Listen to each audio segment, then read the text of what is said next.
Is it too far to take in 2 children from a bad home without ever clearing it with your partner? We'll find out in a bit, but first, a story from Beezus94. Am I the jerk for not allowing my wife to wash the dog in the kitchen sink? So we have a 4-pound chihuahua. We also have 4 full bathrooms in our house. We were discussing giving the dogs a bath and a walk. My wife suggested that we can wash Romeo in the kitchen sink because he's so small. I said that's disgusting because our dishes go into that sink and food-related products. She disagrees. I said, dude, if I ask Reddit, you're going to be roasted. I will not wash the dog in the kitchen sink. Am I the jerk? It might be grody to some, but I don't think it'd be too weird for washing them in the sink. And by the way, hey, I'm Steven, and if you love these hard-hitting Am I the Jerk Here stories, then why not subscribe? That said, our next story is from Throwaway Family 5. Am I the jerk for refusing to stop using my nephew's nickname? Just getting the ages out of the way, I'm 22-year-old male, my nephew's 7, and my brother's 23. I have a special nickname for nephew. I call him Blip. I call him that because he was a tiny baby when he was born, and when I first held him, my dad said, "He's barely a blip on your radar." That was a joke because I'm pretty tall and my nephew looked extra tiny when I was holding him. Since then, Blip became my nickname for him. I still call him that, and he doesn't like it when anyone other than me calls him that. The issue happened earlier today. My siblings, they're technically my step-siblings, but I consider them siblings, and I were visiting my dad and stepmom. I got there at the same time as my brother. I walked in and said hello to everyone. I said, "Hey Blip," to my nephew. My brother walked in after me and said, "Hey Blip," to my nephew as well. My nephew didn't like that and politely asked my brother to not call him that. That started an argument between my brother and I that ended with him asking me not to call my nephew Blip anymore. I refused, and my brother called me a pompous jerk. The family's pretty split on this. My dad and older sister, my nephew's mom, think I should be allowed to have a special nickname for my nephew, but my stepmom and younger sister think that if they can't call him Blip, then I shouldn't be allowed to either. So, am I the jerk for refusing to stop using my nephew's nickname? I think what matters here is keeping what the nephew wants in mind and really trying to take a step back and understanding why the brother is feeling this way or acting that way. I think it's coming from a place of jealousy from the brother that OP has something special or cutesy and they want to be able to have that too, but they have none of the history there with that. The nephew clearly stated their wish for everybody but OP to call them something else, and that should be respected because the nephew wants that. OP shouldn't be punished for it, and nor should the connection between OP and their nephew around the name Blip. Wouldn't you guys agree with me? Our next story is from Throwaway Unction 93. Am I the jerk for threatening to leave my daughter's wedding because of her rules? I'm 48-year-old male. My daughter's 26-year-old female wedding was yesterday. She moved back to our home state of Utah with her fiance after living in Boston for college and dental school. She does not seem happy to be back here and said that she only moved back because her husband's 28-year-old male company transferred him here. She knows that in our area, families run large. She's one of 3 kids only because my wife, 47-year-old female, became sick after our youngest, but it's not uncommon to have families of 8. When she started planning her wedding, she started worrying about venue capacity and having to spend money on babysitters. For couples with small kids on her list, she made it clear that she could not accommodate kids 4 or under at this wedding. That caused a lot of ire, and we got phone calls asking why. My daughter's rationale was that she thought older kids would enjoy a party more. My daughter's younger sister, Ashley, 24-year-old female, has been married for 2 years and begged her sister to invite her husband's brother and his wife to the wedding too. Ashley's brother-in-law, 41-year-old male, and his wife, 33-year-old female, have 5 kids, 4 of whom are under the age of 4.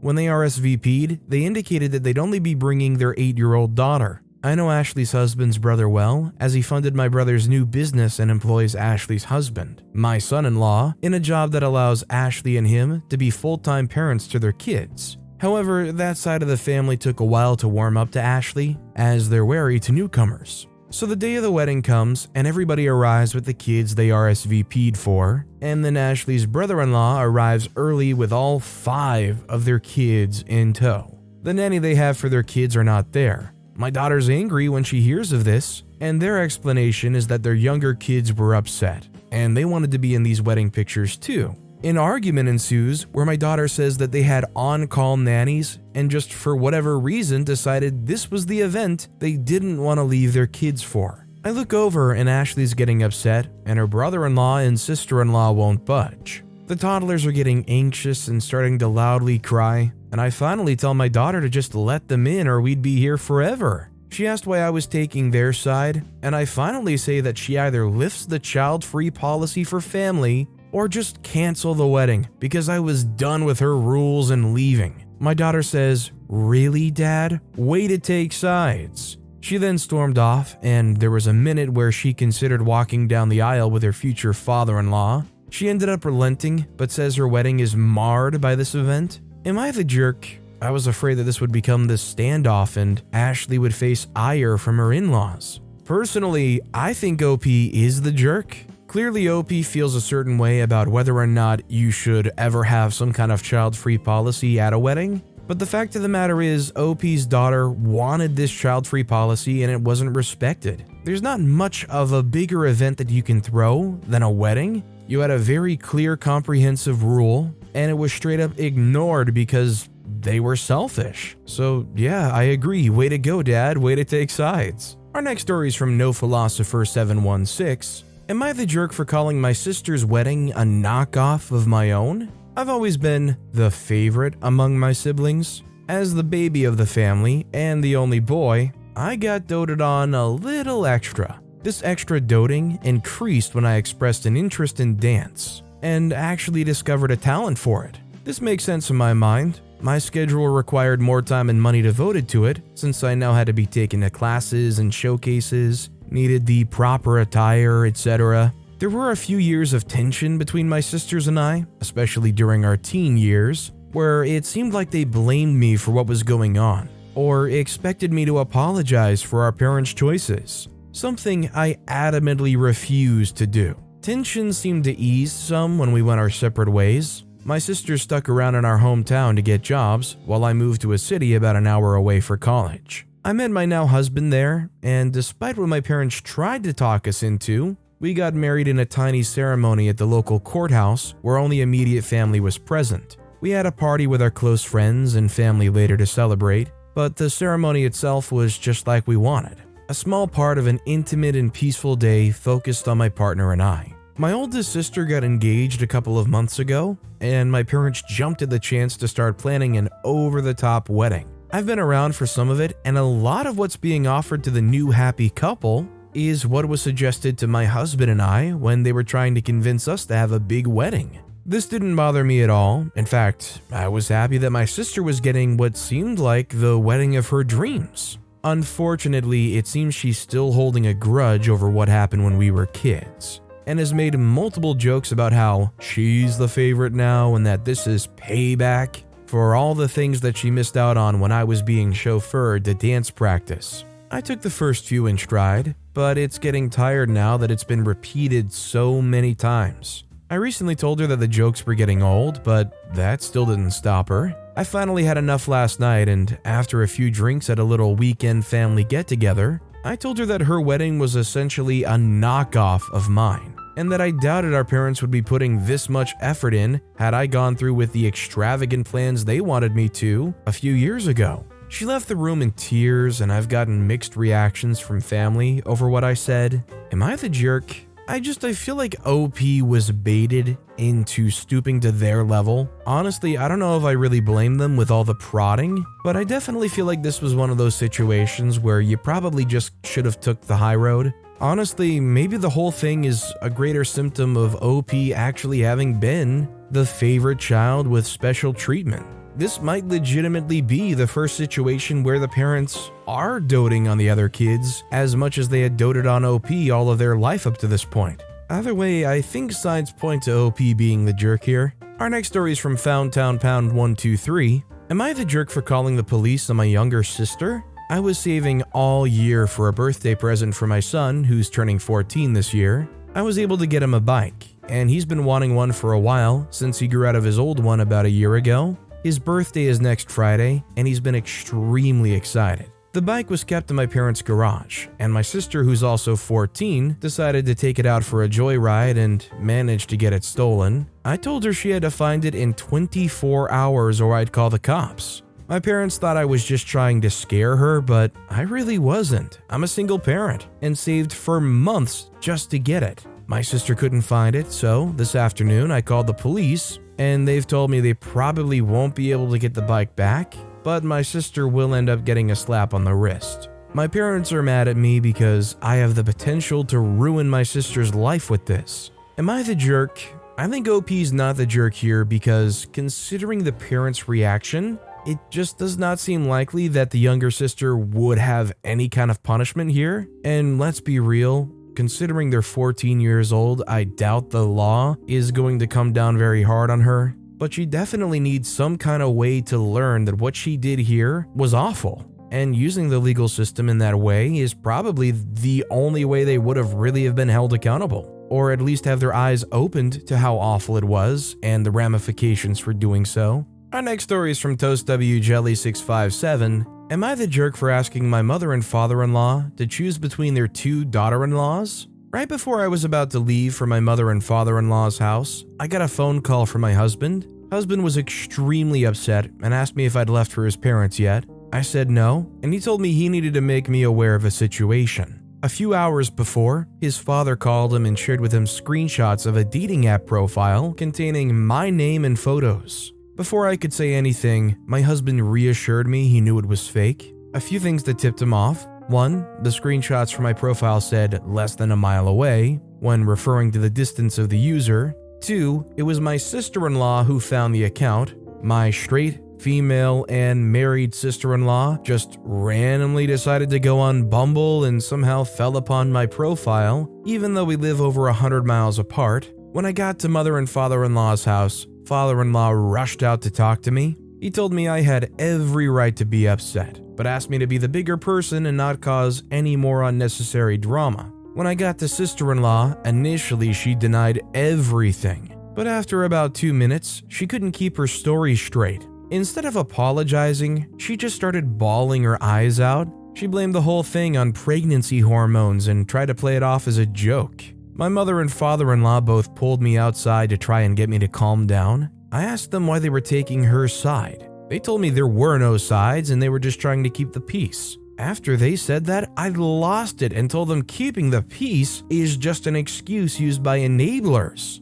I told them that they had a very important decision to make. If they chose to stand by sister-in-law, they'll lose me as a consequence. They told me they were afraid to lose their grandchild, and I responded with, "You're going to lose a set of grandchildren either way. It's either going to be the ones in front of you now or the future grandchildren me and husband will have."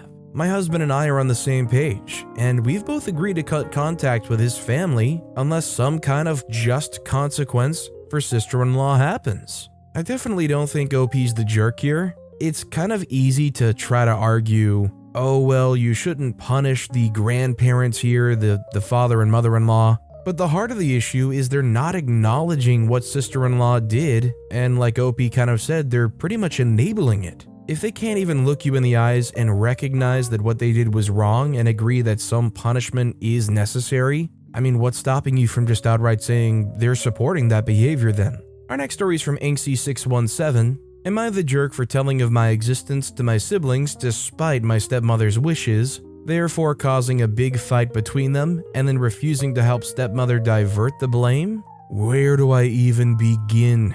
I'm 18-year-old female. My dad married my stepmom Rose when I was about 2 years old. He died when I was 6 because of cancer. At the time, my little brother Austin was 2, and she was pregnant with my sister Alyssa. She promised my dad that she would take care of me when he's gone. After my dad died, Rose left me to foster care. She told me she can't take care of me right now, but after her baby's born, she'll be back for me. But she didn't come back. As I got older, I reached out to her, so did my social worker. She refused to allow me to see my siblings. I did this every year, and she refused every year. After turning 18, I reached out to Rose again, and she told me I'm a stranger. Her children don't even know I exist, and they have each other. They don't need me, and she wants to keep it that way. She told me to go look for my mom's relatives if I want family. that her and her children are not my family. It wasn't a pleasant meeting. A few days later, I said to myself, screw it. I do exist. I'm a real person. I'll go and tell my siblings myself. I talked to Austin's best friend, found her on social media, and told her everything. Had lots of pictures and documents as well. Once she was convinced, she invited Austin and Alyssa over, and I met them and told them everything. I had a lot of pictures, including some of me and him together when he was a baby, also of me and my dad and Rose as well, also a few with me with my dad on his final days, which they said Rose had shown them very similar pictures, but I wasn't in any of them. It was very emotional, but they were angry. Especially Austin, because he always felt like something was wrong but couldn't put it together. Rose had always told them it was because their dad had died. Anyway, they called their grandma, Rose's mom, and she confessed as well. Told them she wanted to tell them the truth, but Rose had threatened that she would cut off contact if she did. They eventually went home and confronted their mom, and all heck broke loose.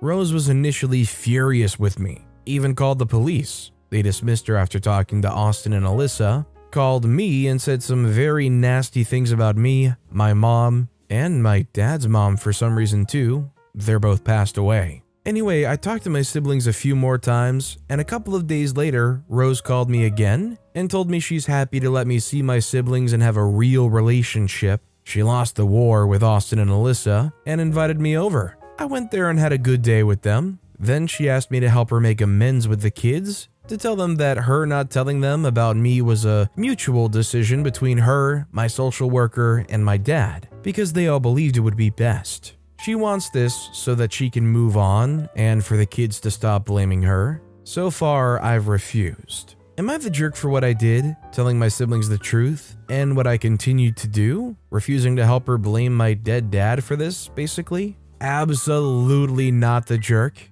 It's great that OP finally was able to punch through. Sadly, it was so long, so late compared to what it should have been. OP has nothing to feel bad about, nothing to apologize for, and hopefully they can grow together with their family. Also, it's hilarious that they try to call the cops. For what? There's not a charge in the book for what OP did. Our next story is from Teban23. Am I the jerk for taking in 2 children from a bad home without my husband's approval? I, 28-year-old female, have been married to my husband, 28-year-old male, for 5 years. And we've been together since high school. We have 1 daughter together, Erin, 10-year-old female, who is severely autistic. Our family situation isn't ideal and has put a strain on our relationship with both each other and our child. My husband works in the Navy and is usually gone for 6 to 9 months at a time. This means I'm left alone to look after Erin, which is extremely difficult as she's essentially nonverbal, has ARFID, etc. I love my daughter and I wouldn't change her for the world, but it can still be very stressful, and my husband doesn't always understand that. I don't have many friends and live far away from family, so life can feel very difficult and lonely. When my cousin, 37-year-old female, got in touch to reconnect, it felt like an answered prayer. However, I found out that she was battling alcoholism and neglecting her 2 children, Mia, 16-year-old female, and Corey, 6-year-old female. I reported the incident to CPS and got emergency custody. Their father's not in the picture, and at this point, my husband was very supportive. The girls and my daughter became very close. I have never, ever seen my daughter love or trust someone as quickly as she did with Mia and Corey. Mia is a very maternal soul, and Corey, although young, is fascinated by Erin. I've never seen a child so young be so inclusive and accepting of my daughter and her needs. I truly believe these girls were sent to us. I now have full custody of them, and their mother's still drinking. I may not have given birth to these girls, but they're as much my daughters as Erin. They're the first friends Erin has ever had, as other children tend to be intimidated by her and her needs, and seeing them all get along so well warms my mama heart. My husband doesn't feel the same. When I originally told him that I applied for full custody, he was angry and told me that that was not my decision to make, that it's his house too and I shouldn't go adopting children wherever I find them, and hung up. I can understand where he's coming from, but I'm not asking him to adopt them. I'm asking him to respect the fact that they need us and that I'm not going to give up on them like their parents did. When he came home for Christmas last year, he completely blanked them. and pretended they didn't exist. He would also frequently say to our daughter that she was the only child he was ever going to love or need, right in front of them, which was just cruel. On top of that, he barely spoke to me the whole time either. His behavior really hurt them, and they're terrified of Christmas. My husband and I rarely speak, and there's a part of me that wonders if we're better off separate, but I know the girls will think it's their fault. I feel like I'm the jerk for bringing these girls into his life, but I would have also have been a jerk if I'd done nothing. Am I the jerk? I don't think OP's the jerk for bringing them in under the emergency situation, but when OP shifts this to a more permanent solution, without ever respecting or understanding or concerning the husband and their wants and needs, then yeah, I think it does make OP the jerk. It doesn't make OP a bad person, and honestly bless them for looking out for these kids and also fostering a situation that's good for their biological child. But if the husband doesn't want the kids, they have every right for that, and it might cause a rift in that relationship. Our next story is from Flashy Focus 4824. Am I the jerk for asking my daughter-in-law to stop making social media posts that make me look bad? I have a son, Ryan, male 22. Ryan has a wife, Holly, female 22. They got married and moved in together around 4 months ago after dating for 3 years. I'm really happy for them. There's just a small problem though. Holly has recently started making posts on social media with jokes about how horrible mother-in-laws are all the time. When seeing them, I thought I did something to upset Holly. I asked her about it, and she insisted that I hadn't upset her and that she just posts them because she thinks they're funny. I asked Ryan about it, and he said that Holly never seemed upset at me and told me I'm overthinking it, but Holly keeps making these posts. The rest of my family's even been asking me if everything's okay between me, Ryan, and Holly because they've seen the post too. The last straw was when Holly made a post about arguments with monsters-in-law. Now everyone in my family thinks I argued with Holly when that didn't even happen. I asked Holly about it again, and she said that once again, she just posted it because she thought it was funny, not actually anything personal to me. I told Holly that she's making me uncomfortable, and she's making the family think I'm being horrible to her. Holly said that's not her problem, and that people need to learn how to take a joke. I asked Holly to please stop making these posts because people aren't going to interpret them that way. Holly said I'm being unreasonable and told me I can't tell her what to do and said I'm a bossy jerk. Well, I think when you're 22 years old, you can very often still be a very childish 22, and I feel like it's pretty apparent Holly is. I kind of see their side where they're just posting stuff that they think is funny, but they don't realize the consequence of what they're posting is making somebody, I wouldn't say get harassed, but they're gonna kind of poison the well of their family's opinions about OP because, well, how else does it look?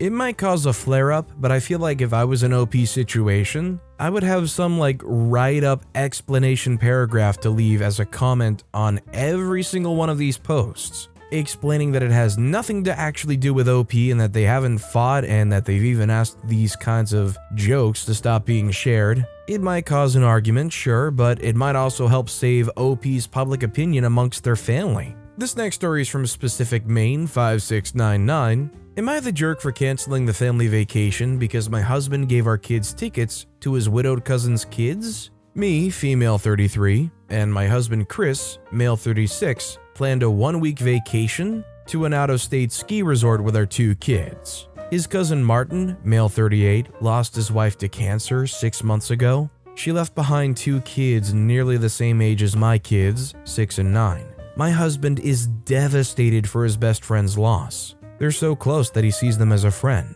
Understandably so, he tries to help Martin and kids, but in my opinion, he's been doing a little too much for them lately. He suggested that we take Martin's kids with us to the resort to get their mind off the grief a bit. I apologized and said it wouldn't, since we barely have budget to cover for our kids. He insisted and then tried offering compromises, but I still said it wouldn't work.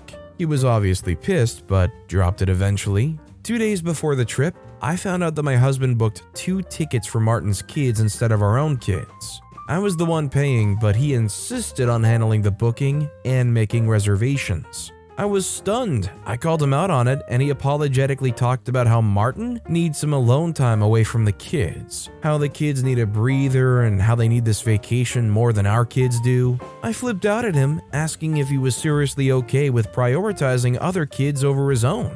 He said it wasn't about priorities, but doing what's needed to help those kids out. I asked how his own kids will react once they find out, but he said, "I'm sure they'd understand." I said no and decided to cancel the vacation altogether. He freaked out on me, saying that I can't do that and make him look small in front of his cousin and family, since they praised him for this nice gesture. I refused to negotiate it, but he called me horribly selfish and cruel towards grieving kids, and said that he'll make sure our own kids know how I'm behaving towards the other kids by robbing them of the fun they so much need and deserve. We haven't been talking, and he's so pissed and keeps throwing a fit after fit about it, claiming I ruined it for everybody when I canceled. I feel bad for the kids, I do, but I don't think what he did was right. Am I the jerk for canceling? I don't think OP's the jerk. This is obviously a terrible thing for those kids, and you want to help out however you can, but canceling these plans or giving away your plans to them is just unfair. If that husband really wants to do something, have them stay away from the vacation, have them do something with the kids and take them out on the town or whatever, and all of a sudden I bet, what's that? They don't want to stay back from the vacation? No surprise there. Guess they don't care enough and they're horribly selfish and cruel. Our next story is from ThrowRA311-33434. Am I the jerk for publicly uninviting my fiance's best friend from the wedding over a joke he made? I wonder if I'm overreacting, but we'll see here. I, female 30, used to be a S&X worker. Now, I'm not proud of myself for what I did, but I don't go hard on myself either because circumstances were impossible at the time, and I did what I had to do to support my family and myself. My fiance, male 33, is completely aware of every single aspect of my past, and he doesn't judge me at all for it. His friend, his best friend, however, tends to throw in some backhanded remarks about my past, and says he's just joking. He's prone to making jokes about people's personal lives, and apparently, everybody's okay with it. They call it good sport. Last night, my fiancé took me to dinner with his family, and his best friend was there. We had dinner and started talking about the wedding, which will take place next month. My fiancé said something about the budget being tight, and his friend said, "Not so sure about this whole wedding thing since you might find yourself paying for S&X later on, despite having the legal rights to it." I was blown away, truly blown away by what he said. I really wanted to let it go, but since my in-laws laughed, I blew up at him and called him an idiot. He was like, "Relax, it was a joke, didn't you get it?" Well, it's your problem then. My fiance tried to calm me down after I stood up, but I got more pissed and told his friend publicly that he was uninvited from the wedding, took my stuff, and went home. My fiance came back and was flipping out at me, saying it was a joke, and I had no right to uninvite his best friend from the wedding like that. I pointed out how his friend's joke wasn't really a joke, but he said that I should quit being oversensitive and taking stuff too personally and seriously. We argued, and he said it's his wedding too and that I was being controlling and moody. I broke down crying, and he accused me of using tears as manipulation to get the upper hand in the argument. I packed and went to stay with Mom. My future mother-in-law tried calling me to tell me how I'm trying to drive a wedge between her son and his friend by uninviting him from the wedding. I refused to speak to her on that, but my fiance and her are clearly upset and think I overreacted. I think OP's definitely not the jerk, and I would take this as not only enough evidence to question inviting the friend to the wedding, but also enough to question the wedding itself. Because clearly the fiancé is on a different side than OP, and I think OP's more than justified. And our final story of the day is from Redford Junction 3654. Am I the jerk for not picking up long-distance relationship boyfriend from the airport? My boyfriend and I are in a long-distance relationship. He typically comes to visit me once a month. I admittedly haven't gone to see him since I don't love spending time in his town. Recently he came to visit. I told him that I'd meet him at my home and offer to pay for his Uber. When we met up, he told me that he was disappointed that I haven't ever picked him up from the airport, that it made him feel a bit unloved because I haven't gone to see him at his home. I told him it was a lot of work to drive down to the airport, and it was out of the way from my office and home, and that it was most convenient for him to take an Uber, which I'd offer to pay for. He seemed really saddened by and anxious about that, and said that it was important to him to spend as much time as possible together when visiting, because it only happens once a month. I told him I was sorry that he was upset, but that it wasn't fair of him to get mad at me for not meeting needs he didn't communicate until now. The conversation ended soon after that, and he went home. Am I the jerk for not picking up long-distance relationship boyfriend from airport? I'm just questioning, is there really a spark in this relationship? I'm not saying you have to, but I'm saying if you were in a relationship where you really wanted to be with that other person, I feel like most people would be head over heels, even if it's a little out of the way, to drive out to the airport just to have that time driving back together. It seems almost like weirdly transactional for OP to be like, oh, I'll just pay for the Uber, just take an Uber on down and I'll be here waiting for you. It just seems uninspiring, and I think OP's the jerk. But with that being said, that's all the time we have for today. Now, if you want to hear another absolutely crazy Am I the Jerk Here story, check out that video on the left. Or if you missed my latest video, check out that video on the right. That said, I'll see you all next time with some more stories.